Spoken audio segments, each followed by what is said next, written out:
What is up, guys? Thank you for clicking on today's video. This is kind of the part 2 to my Supercoop's visit.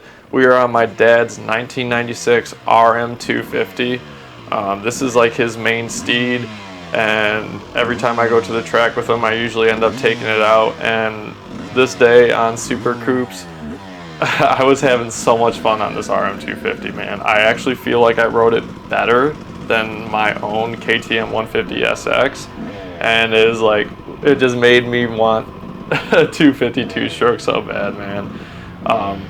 So I won't spend the whole video talking, but I do want to just share a little insight on this bike, because this is, like I said, my dad's 1996 RM250.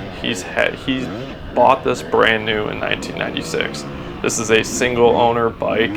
Only he has owned it, and through my childhood, when I was really young, I would just see it in the garage, and he rode it a handful of times, but barely any. And I would just always see it in the garage and be like, man, that thing is cool. I'd sit on it. And then during COVID, once I had my first bike, my 1996 CR125, that was breaking all the time. We were doing work on it.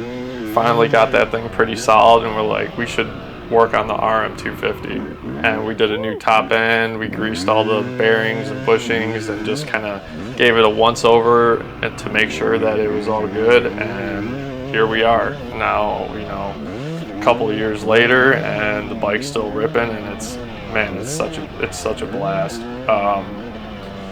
It's got like the stock pipe on it. My dad has like all the original parts for it. So like, if you're an RM or a Suzuki fan, you like RM250s, and you're on Marketplace looking for one, I'll tell you what, that you want this bike. Original frame paint, it honestly doesn't have as much hours as a 1996 normally would, because it's been passed down through so many people. But so it's a cool ass bike. Just shout out to RM250 too. He did the graphics on this bike, and it's actually a replica of what my dad had on it from the early 2000s, late 90s. The company that made his graphics doesn't exist anymore, so RM decided to adapt it and basically copy the kit, and it looks awesome. So in terms of the bike itself though, how it handles on the track, it's like a butter knife, or it just turns really well, almost like too much. I almost kind of like a more stable bike that's harder to turn. This thing is if you wanted to go somewhere, you just gotta manipulate it a little bit, and it will go. The front forks, actually, my dad was having problems with. We would rebuild the forks and they would blow the seals out constantly. And we couldn't figure it out, and I actually bought an XR600 a couple years ago, and it came with RM250 forks on it, someone converted it. So we put those forks on this bike after rebuilding them, and they have not leaked, and they're not running into the problems like my dad's stock set did. However, the problem with that is that the front suspension on this bike is pretty freaking soft. So in a sand track like Supercoop's, it's probably not ideal.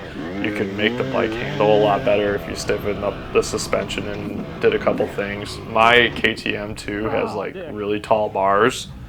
This has just kind of regular bars. The foot pegs on this bike are so small. My KTM has big spiky platform style foot pegs. And so when I get on this bike, it's not comfortable in a sense. Even the foot controls are a little bit different. But if I were to have this bike set up to me, oh my god. Oh my god. It's already a ripper. It's so much fun. Coming from the 150, it's you got to be in the right gear at the right throttle position, and you're constantly tap dancing the shifter because you can't go into a corner in third because you're gonna bog it. So you're just whereas this bike, it's second and third. You go into a corner that's slow, second, just grab some throttle, twist it, click it to third, go. If you're cruising into a corner with some momentum, you can keep it in third and just and twist it on the way out. It's a lot of fun. This was a blast. So I'm gonna shut up now, rambling, talking about dirt bikes. I love it so much, but enjoy the rest of the GoPro footage, and I'll see you guys in the next one. Thanks for watching.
Oh,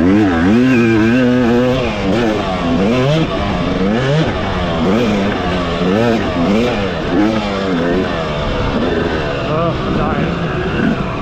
Holy fucking dying.